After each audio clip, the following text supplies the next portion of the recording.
কাকা আপনি লিফটিং এ মনোযোগ দেন, লিফটিং এ মনোযোগ দেন। বড় মাছ, অনেক মাছ কোন ছিল তো এটা ধরছে? ধরতে পারেনি।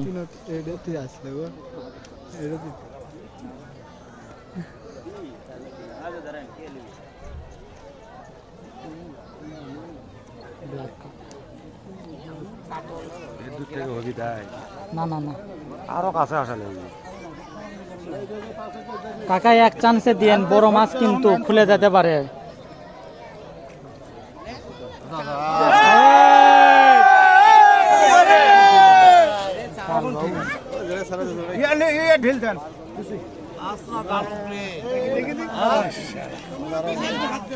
কোল বালুস খালি ইয়াটা খুলে দেন, ছিপটা আমার দেন, এই ছিপটা আমার দেন, খুলে দেন। সুইচ বলের থেকে খুলে দেন। দেখেন হাত খাম করেন না।